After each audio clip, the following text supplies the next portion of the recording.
Habari ndugu zetu watazamaji wa Shega Toto TV. Karibuni katika kipindi chetu cha yaliyojiri. Leo tarehe 12 mwezi wa 3 mwaka 2025. Mtangazaji wako ni mimi Rose Mabula nikiwa na mwenzangu Neema Garanda. Karibuni tuziangalie habari mbalimbali zilizotokea mitandaoni na katika mikoa tofauti tofauti. Tunaanza na habari yetu ya kwanza, inasema apata ajali angani akiwa kwenye ungo, angukia TANESCO. Mambo. Taharuki imetokea katika manispaa ya Songea mkoani Ruvuma baada ya mwanamke mmoja ambaye jina lake halijafahamika kukutwa akiwa uchi ndani ya ofisi za shirika la umeme Tanzania TANESCO. Inadaiwa kuwa mwanamke huyo alikuwa akisafiri kwa ungo, yani kishirikina, kutoka Masasi mkoani Mtwara akielekea wilayani Nyasa, lakini alijikuta akianguka katika eneo la ofisi hizo za TANESCO. Kwa mujibu wa taarifa zilizothibitishwa na kamanda wa polisi wa mkoa wa Ruvuma, Marco Chiwa, tukio hilo lilitokea majira ya saa 9 kuamkia Machi 11, ambao ni jana hiyo.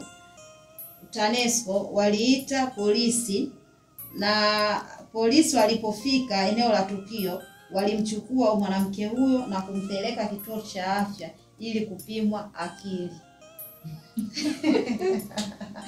Kwamba walahisi labda atakuwa na matatizo ya akili. Kwa sababu haiwezekani mtu mzima ukakutwa hujavaa nguo katika ofisi za TANESCO. Sasa lakini kiwalisia tu wangejiuliza, kwa ingiaje la ofisi zilifungwa kwa sababu kaangukia kwenye ukuta wa TANESCO.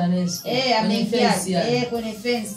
Kaingiaje? Na baada ya hapo kuna watu wamejaa wakimshangaa, ikabidi akimbie akaenda kujificha uwani kwenye TANESCO humo TANESCO. Na baadhi ya mashuhuda wanasema kwamba katika hilo eneo la TANESCO mbele yake kidogo kuna kanisa la Kilokole ambalo huwa wanakesha wakifanya maombi. Sasa alipopita na hisi nguvu ndo zimemzidia, akajikuta anaangukia pale, akashindwa kuendelea na safari. Na pia mashuhuda wanasema inabidi akishafanywa uchunguzi wa akili wakagundua kwamba ni mzima, ataje wenzake alikuwa nao, kwa sababu hao ni mambo ya aibu. Mambo hao kweli bado yapo, yanaendelea watu wanafanya. Ndio hivyo, kama hivi yanatokea.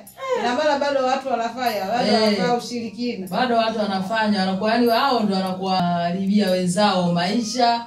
Yaani hapo unajua katoka kasafiri ukatoka mbali. Katoka mbali. Mtwara. Mkoa kwa mkoa. Mkoa kwa mkoa. Yaani usafiri wake wa usiku kwa usiku, alafu wa faster. Wa faster. Kwanza atumii nauli. Na inavyoonekana itakuwa alikuwa na wenzie, kwa sababu wewe uweze ukatoka mkoa mmoja kwenda mkoa mwingine peke yako, unafuata nini? Ina maana huko au utakuta wengine huko pia vikao vyao, kuna watu ambao wenzake anawasiliana nao.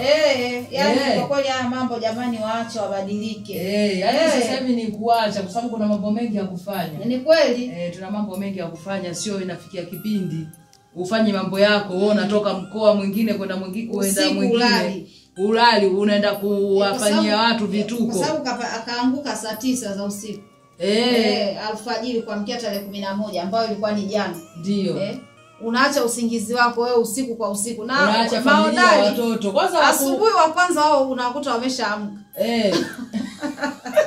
Hawalalagi wale. Sema kama hivyo familia yake au ndugu zake watakuwa wanamtafuta. Ni aibu kubwa. Kwa sababu katoka Ruvuma mpaka kwenda kadondokea wapi hapa? Katoka Mtwara. Katoka Mtwara. Kadondokea Songea. Na alikuwa anaenda Nyasa mbali kote. Na ungo, yani una maana ule ungo kuna vitu vyao wanaviweka mpaka unakuwa speed kama ndege.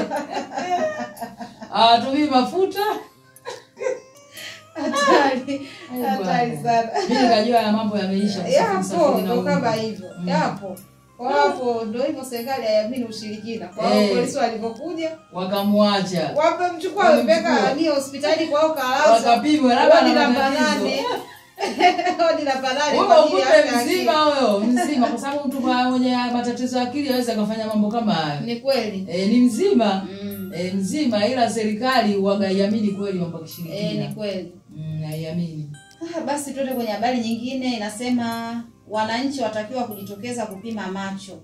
Naibu Waziri wa Ardhi, Nyumba, Maendeleo ya Makazi, Godfrey Pinda amewataka wananchi wa jimbo la Kavuu mkoa wa Katavi kujitokeza kwa wingi kupata huduma ya macho na mkojo ili kuimarisha afya zao na kuendelea na shughuli zao za uzalishaji.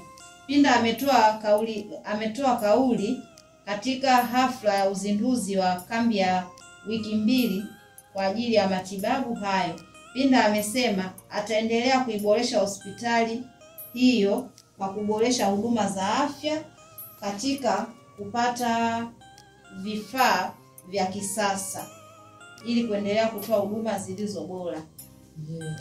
Huyu naibu waziri huyu. Kwa hiyo kuna wizara ziara ile ya wiki 2 huko Katavi huko. Kwa hiyo wanakijiji wameombwa kwenda kujitokeza ili wapimwe magonjwa mbalimbali ikiwepo macho, mkojo na wanasema hii inawapata na wanaume pia, tezi dume pia. Ni bure, hizi huduma ni bure kabisa. Kwa hiyo utakapogunduka una matatizo uwahi haraka tiba. Ni jambo zuri. Ni jambo zuri. Serikali inajitahidi sana kujitolea. Kwa sababu wengine wanakuwa hana uwezo. Maisha ni magumu hasa huko vijijini. Mwingine anakuwa yuko busy na mambo ya vilimo. Ndio, ni kweli kabisa. Hali zenyewe ngumu, kwa hiyo anakuwa kama hapa anakuwa wanawasaidia. Na utakuta wakiumwa macho wanatumia tu njia za asili. Na kati ya macho ni kiungo muhimu sana. Muhimu kwa binadamu. Hatutakiwi kuachezea. Tena sasa hivi sio kwamba ni wazee tu. Hadi vijana, wanafunzi, wana matatizo ya macho ya kuona mbali. Ni kweli. Utakuta mtu message sometimes wasomi vizuri mpaka simu asomeze mbele. Au aiweke mbele ndo anasoma message. Hadi vijana. Ni kweli. Vijana. Imekuwa ni tatizo, changamoto hasa. Changamoto. Serikali inajitahidi sana. Ni jambo la heri. Tunaenda katika habari nyingine, nasema 4 wafikishwa mahakamani kwa kusababishia TRA hasara shilingi milioni 125.5. Wakazi 4 wa jijini Dar es Salaam wamefikishwa katika mahakama ya hakimu mkazi wa Kinondoni wakikabiliwa na kesi ya kuhujumu uchumi yenye mashtaka 6 ikiwemo kukwepa kodi ya ushuru ya forodha na kuisababishia mamlaka ya mapato Tanzania TRA hasara ya shilingi milioni 125.5.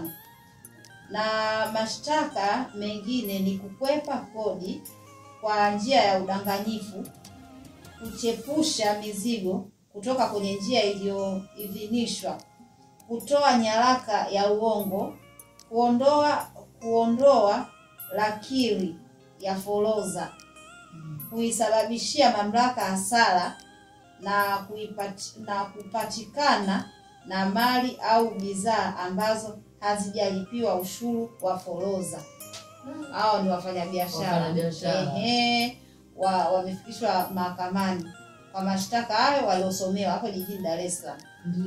Kwa hiyo ni kweli baadhi ya wafanyabiashara wengi wanakuwa wajanja. Wanakwepa. Hasa wanakupa risiti ambayo haisomi kiwango kamili ulichotoa. Wanakuwa kama wanaipunguza. Wanapunguza. Anakuwa anakwepa ushuru. Ndio, wanakwepa ushuru. Mpaka hapo wanakuwa wanaitia hasara serikali. Kwa sababu serikali ina mambo mengi. Utakuta mwingine biashara yake kubwa, lakini anataka ajifanyishe ile biashara yake ndogo ili asilipe sawa kutokana na biashara yake. Wanatumia ujanja huo ndio wanahujumu uchumi. Sasa hao wenzao wamekamata.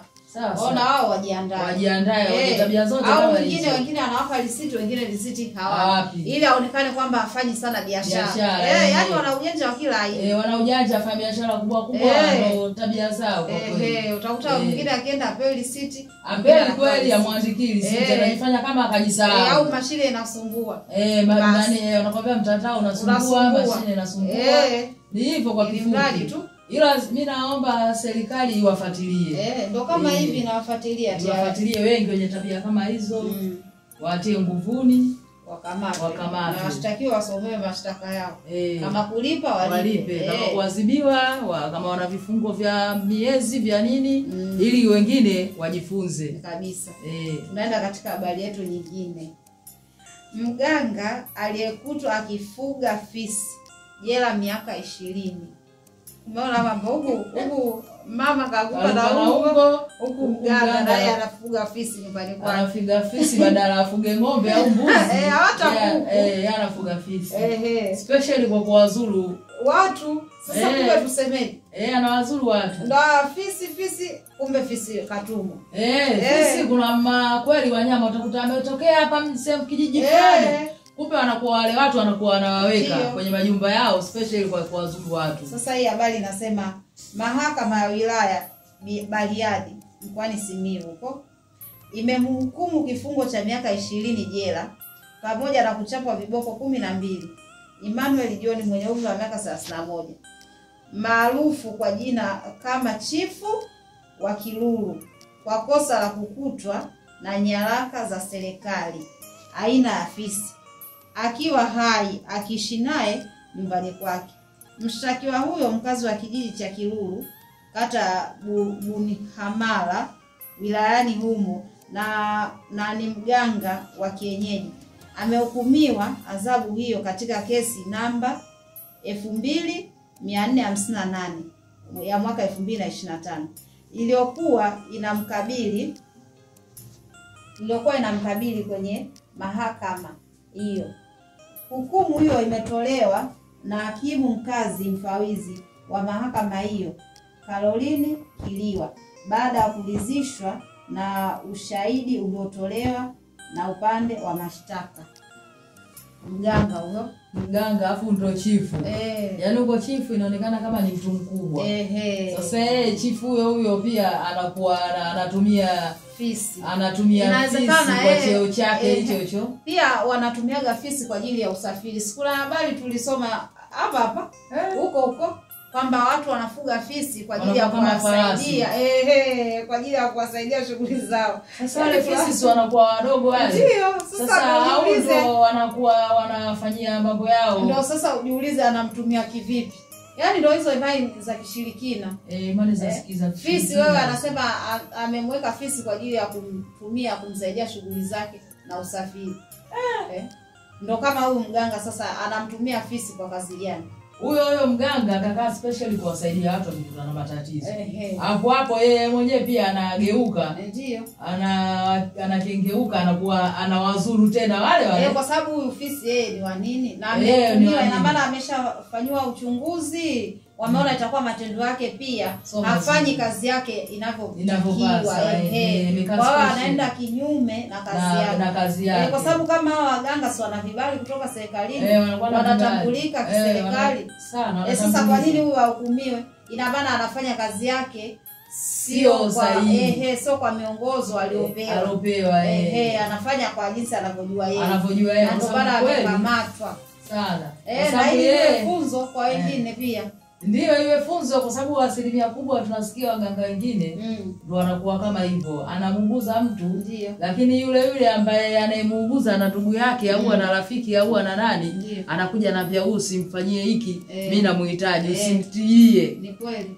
Usimtibie. Ipo hiyo mimi nasikiaga. Ipo watu wengi wanasema. Usimtibie huyu mimi na shida naye. Kwa hiyo pale unakuwa kama unapoteza muda wako na pesa zako. Sasa watu kama hao ingekuwa inawezekana kama serikali ingekuwa inawadhibiti. Inawadhibiti. Kama wewe si amekamatwa na serikali na amehukumiwa miaka 20.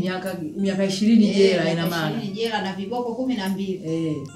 Ina maana ni kweli anafanya mambo mengine ya ajabu. Ya ajabu alikuwa sio mtu mwema. Sio mtu mwema alikuwa katika jamii. Tunaenda kwenye habari nyingine nasema dawa mpya za kulevya zatajwa kuwa tishio jipya duniani. Balozi na mwakilishi wa kudumu wa Jamhuri ya Muungano wa Tanzania kwenye Umoja wa Mataifa na Mashariki ya kitaifa Vienna Naimi Switch Hamza Azizi amezitaka nchi wanachama wa mkataba wa Umoja wa Mataifa wa mapambano na dawa za kulevya pamoja na dawa tiba zenye asili ya kulevya, kwani zimekuwa tishio kwa nguvu kazi, mazingira, ustawi wa kijamii na kiuchumi, usalama wa nchi.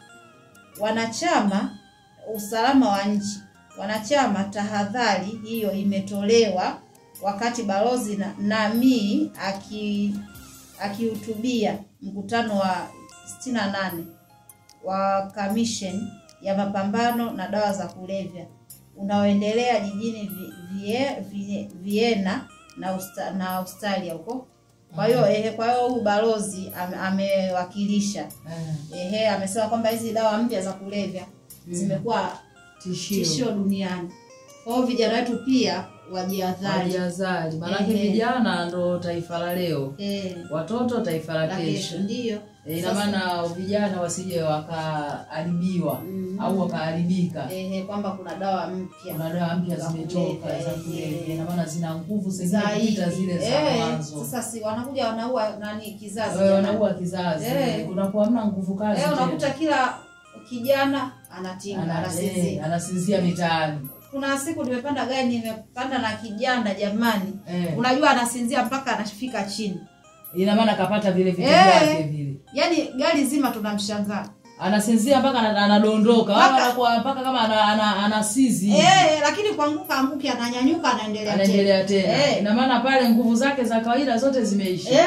Na hana anachokifanya. Ndio. Na hawezi akakaa, wanasema wanakuwa na roast wale. Na akiwa na roast ndo matokeo yake kakuibia simu. Anakuwa afanye kazi. Sasa na hizi simu tunazonunua hizi za mkononi, matokeo yake kashapola. Anaenda anakuuzia apate hela, aende akapate ile dawa. Anakuja anakamatwa mtu mwingine. Mwingine anakuwa kama hivi kwenye familia yake, anachukua ni vitu vya ndani. Ni kweli kabisa. Sufuria, TV, kinemkalia karibu chochote. Hili ni tatizo. Janga kubwa. Ni tatizo sana. Jitahidi. Kwa sababu matokeo yake unaacha beseni nje ulikuti. Hadi nguo. Umeacha viatu vikuti. Mtu anaruhusu haelewi. Umefua nguo inabidi ukae hapo. Uzisuilie mpaka zikauke. Ndio. Ukiingia ndani ukitoka hakuna. Ukuti. Yaani imekuwa ni tatizo sana. Yaani bado tena wanaleta tena dawa nyingine mpya ambazo izidi zile. Yaani zina nguvu kupita zile. Sasa vijana atakuwa watu aina gani kwa kweli? Hata kunyanyuka ataweza kweli? Haiwezekani. Na akili zinakuwa kama zinatoka. Wanakuwa sio watu wa kawaida. Kwa sababu wale wanakuwa akili hawana kabisa. Utakuta anapiga debe, anahitaji umpe 200. Usipompa 200 ile gari yako anaimaki. Utakavyorudi utamkuta amechukua bisibisi anatoboa matairi. Kisa wale wanawazuru wale makondakta. Ni kweli wanachoma hadi bisibisi na wanapenda sana kutembea na bisibisi. Bisibisi na visu. Vitu vyenye ncha kali kwao ni kitu cha kawaida. Yaani kwa kweli sijui hata inakuaje. Kwanza 200 inamkizi vipi mtu mzima kama huyo? Ina maana ndo kutwa mzima 200 zile anapata hadi 10,000 ngapi? Anapata. Kwa sababu kila gari 200, kila gari 200 iende irudi 200. Anakuitia abiria. Na ana force kwa sababu conductor naye anafanya kazi yake. Naye anajilazimisha naye kuita abiria. Ili mradi apate ile 200. Watu wakipanda anakuambia nimekuitia watu wamepanda. Wengi wale ndio nimewaingiza mimi. Gari lako lilikuja halina abiria hapa. Yaani ni tatizo. Lilikuwa jeupe. Anakuambia gari lako hapa limekuja jeupe halina mtu. Mimi ndo nilojaza gari. Wakati la kwenda naye anafanya kazi yake. Na maana kwa conductor ni nini? Ndio hapo sasa. Sasa wale wanakuwa kama ni watu wakorofi tu. Yaani wanataka hela kinguvu. Hatari. Tuende kwenye habari nyingine. Inasema Baba Arafat jela maisha kwa kumnajisi mtoto. Hii habari inasema mahakama ya wilaya ya Temeke jijini Dar es Salaam imemhukumu Salumu Sume mwenye umri wa miaka 34 maarufu kwa jina la Baba Arafat, mkazi wa Mbagala, kifungo cha maisha jela baada ya kupatikana na hatia ya kumbaka mtoto wa miaka 5. Akisoma hukumu hiyo, hakimu wa mahakama ya wilaya ya Temeke, Catherine Madili, amesema kuwa ushahidi uliowasilishwa na mashahidi wa upande wa mashtaka ulithibitisha mahakama kuwa mtuhumiwa alitenda kosa hilo bila shaka yeyote. Ina maana kafanya makusudi. Makusudi. Asiwa ndo kachanganyikiwa. Wanakuwa wazima. Ila wengine wanasema kuna kwa na imani za kishirikina, lakini mimi sidhani kama lakini hapana, sasa hivi imezidi. Hii imekuwa ni imani za kishirikina, mbona sasa zimezidi jamani? Sio kweli. Ni tabia na tabia za kuendekeza. Sasa ingekuwa sasa serikali iwe inaonyesha mfano kwa wale wote na bora huyu akae jela maisha, kwa sababu kafanya kimakusudi, sio kafanya makusudi, kwa sababu watoto sisi watoto wanacheza. Utakuwa unamlinda muda wote. Haiwezekani. Kama wewe si ndio jirani yake. Jirani unamwamini kwamba huyu ni jirani yangu. Au baba fulani si ndio wanaoita baba Arafat. Baba Arafat. Ina maana na mtoto wake. Kwa nini anaenda na yule mtoto sana, mtoto wake miaka 5? Miaka 5 ni mtoto mdogo sana. Kabisa. Kwanza mtoto wa miaka 5 anakuwa na matamanio gani? Hata mimi wanajiuliza. Kitoto kidogo kinasoma nasari hujui. Bado usimpake mtu. Watu wazima wapo kibao, mama wanatembea barabarani. Ndio. Unaweza ukamstiri, ukamuoa, ukaishi kuliko kuharibu watoto. Ndio hivyo. Sasa mtoto anakuwa unamharibu kimwili na kisaikolojia. Yaani unakuwa unamharibia ule utu wake. Ni kweli kabisa. Wanawake wapo wengi. Yaani wanaume wenye tabia hizi kwa kweli waache. Mimi naomba na serikali ijitahidi kuwachukulia hatua kali, yaani na wapate adhabu kali. Lolote anayetokea anayefanya jambo kama hili, wao wanakamatwa ili iwe mfano kwa watu wengine. Na sio kwamba mfano tu, kwa sababu haya matukio ni mengi afu hapo kila siku. Ni mengi. Ni kila siku tunayasikia. Kila siku. Sasa mtu unajiuliza, hivi mtu uone hata mfano kwa wenzio? Kwamba huyu miaka 30 jela. Huyu kifungo cha maisha. Nawe bado unafanya tena tukio lile. Unatafuta nini? Wengine watakuta hadi mtoto wake. Kama mambo ya watoto wake si wengi tunawasikia. Ni wengi sana, wengi. Mtoto wake wa kiume. Wengi. Alafu anatishia, unajua anatishia mpaka anampa ujauzito mtoto wake. Ina maana sasa huyu anakuwa amekusudia mke anaye na mtoto pia anaye. Ila yule mtoto anampa vitisho, usimwambie mamako nitakuua. Matokeo yake hadi mtoto unasikia amepata ujauzito. Anani baba? Kama kuna hivi vingine vya kiume mpaka vinakuwa vimeharibikiwa, vikipelekwa hospitali vinakuwa na hali mbaya. Ina maana usiku anatoka kwa mke wake anaenda kwa mtoto. Yani kule anaenda anamtisha mpaka kitoto kinakuwa akisemi. Kinakuja kustukiwa na mamake labda tu anafua nguo zikija zinaharibika kabisa. Ndio anapokuja kustukaga hapo wazazi. Akija kuuliza, tunaambiwa watoto wadogo hata kama ataoga mwenyewe basi tenga hata siku umuogeshe mchunguze. Wasema hata kama ataoga mwenyewe tenga siku umuogeshe, umchunguze mtoto. Au unapitia unamuuliza umepitia nini? Unakuwa karibu na watoto. Unakuwa watoto wetu tuwe marafiki zetu kutokana na hali ya sasa hivi. Unamuuliza nani kakupiga, nani mkorofi, nani kakufanya hivi, nani hivi, usiwe karibu, usipende zawadi. Wengine anachukulia zawadi. Njoo chukua juisi, njoo chukua pipi, njoo chukua kiara cha shule. Kama wasichana wakubwa form 2, form 1, la 7 utasikia hela ya shule. Tatizo. Hela shule, hela chips. Yaani hili tatizo. Yaani ule mtoto unayemfanyia vile, ufikiri kama ule mtoto ni kama lika la mwanao kabisa. Wanaambia mtoto wa mwenzako miaka 30 na. Mtoto wa mwenzako ni mtoto wako. Lakini wao ile wanasema mtoto wa mwenzangu sio wa kwangu au mkubwa mwenzangu. Anasema mtoto wako sio mkubwa mwenzio. Kweli? Yaani kupindisha tu maneno. Kupindisha tu yale maneno. Hatari sana. Bora alivyohukumiwa kifungo cha maisha jela. Akakae huko. Akakae na yoyote atakayefanya jambo kama hilo. Iwe jela maisha. Adhabu jela. Tena hakuna faini, hakuna chochote. Kwa sababu mtoto anakuwa ushamharibia maisha yake pale. Hamna tena ambacho atakachofanya. Yaani kamwalimu, afu huyo mtoto atakuwa anakaa na kumbuka. Yaani hata anakaa nakumbuka kwa sababu pia unamsababishia maumivu. Anakaa nakumbuka. Kwa sababu kujifikiria wewe ni mtu mzima alafu ule mtoto. Unapata picha gani pale? Hatari. Kwa leo tunaishia hapa.